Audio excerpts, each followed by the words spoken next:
तर नमस्कार विद्यार्थी मित्रांनो, स्वागत आहे तुमचं मिशन राज्यसेवा या यूट्यूब चॅनलवर. आणि आज मी तुमच्यासाठी घेऊन आलेलो आहे इकॉनॉमिक्समधील काही महत्त्वाच्या गोष्टी, ज्या की मी नोट्स काढलेल्या आहेत. तर पहिल्यांदा आर्थिक नियोजन म्हणजे काय, तर तुम्ही तसं बघू शकता की देशातील अर्थव्यवस्थेचे नियोजन जलद गतीने व संतुलित आर्थिक विकास घडून यावा आणि साधनसामग्रीचा महत्तम वापर पूर्वनियोजित उद्दिष्टे ठराविक वेळेत साध्य करणे यासाठी.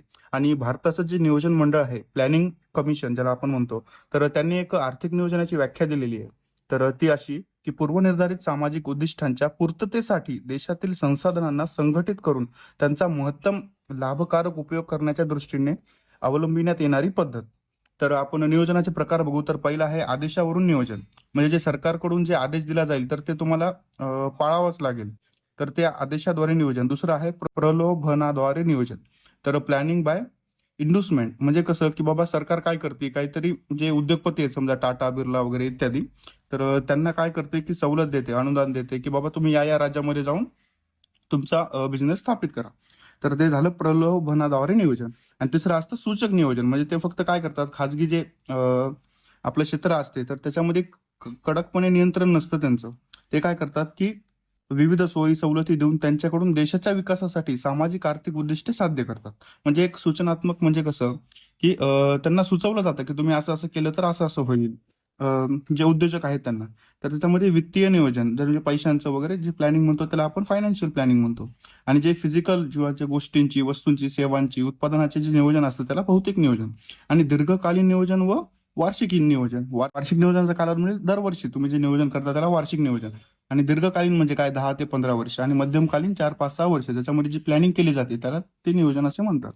आणि पूर्णत्ववादी नियोजन, टोटल इटरेशन प्लॅनिंग आपण म्हणतो, म्हणजे सर्व आर्थिक क्रिया नियंत्रित, लोकांना विचार न घेता, म्हणजे लोकांचा विचार न घेता जे बी शासन ठरवल त्या हिशोबाने तुम्हाला ती प्लॅनिंग करायची असते. आणि लोकशाहीवादी नियोजन म्हणजे काय, डेमोक्रेटिक प्लॅनिंग, वेगवेगळ्या टप्प्यांवर लोकांचे मत घेऊन नियोजन, लोकांच्या सामाजिक, राजकीय व आर्थिक स्वातंत्र्य प्रदान. सरकती योजना, रोलिंग प्लॅन म्हणजे काय की त्याच्यामध्ये दर आपण एक मोठं इयर घेतो, समजा एक 20 वर्षाचा कालावधी ठरवतो आणि त्याच्यामध्ये आपण इयर बाय इयर असे गोल ठरवून त्याच्यावर काम करतो. जे पहिला असतं शॉर्ट टर्म गोल म्हणजे 1 इयर, मिड टर्म म्हणजे 3 ते 5 वर्ष, लॉंग टर्म म्हणजे 10 ते 12. आणि हे निश्चित नियोजन, फिक्स नियोजन म्हणजे काय, एकच प्लॅन आणि त्याच्यावर स्पेसिफिक टाइम पिरियड असतो, म्हणजे 4 ते 4 वर्षाचा, 5 ते 5 वर्षाचा असा. आणि ह्याच्यामध्ये येतं केंद्रीकृत योजना, सेंट्रलाइज्ड प्लॅनिंग, म्हणजे एकच केंद्रीय नियोजन आयोग आणि आर्थिक स्वातंत्र्य नसते. म्हणजे जे बी आपले युजर असतात, आता समजा भारतीय नागरिक, त्यांना आर्थिक स्वातंत्र्य दिलं जात नाही ह्या केंद्रीकृत ज्याच्यामध्ये योजना असते. आणि विकेंद्रीकृत योजना म्हणजे डिसेंट्रलाइज प्लॅनिंग, ह्याच्यामध्ये काय होतं की योजना फ्रॉम बिलो राबवल्या जातात. म्हणजे आपल्या गाव पातळीवर काय प्रॉब्लेम आहे बाबा ते सगळं प्लॅनिंग करून हे केलं जातं. आणि केंद्रीकृत जी योजना आहे ती डायरेक्ट वरून जे आपला नीती आयोग आहे ते जे करल, डिसिजन घेईल, तर ते त्याच्या हिशोबाने ते वागतात. आता नियोजनाची प्रक्रिया, प्लॅनिंग कशी असते की पहिली बाबा देशातील संसाधनांचा आढावा घेणे, 2 नंबरला काय, नियोजन उद्दिष्ट सिद्ध करणे, 3 नंबरला काय, संसाधनांचे वितरण, ॲलोकेशन ऑफ रिसोर्सेस, 4 नंबरला काय, योजनांची अंमलबजावणी, आणि 5ला काय, मध्यवधी आढावा, म्हणजे की बाबा मिड टर्मचं गोल असतं किंवा मिड टर्म जर झाली एखादी योजना 10 वर्षाची आहे तर 5 6 वर्ष झाले तर एक मिड टर्म रिव्ह्यू म्हणून घेतो आपण की योजना बरोबर चालली आहे का नाही, आणि 6ला पुनर्नियोजन करतो.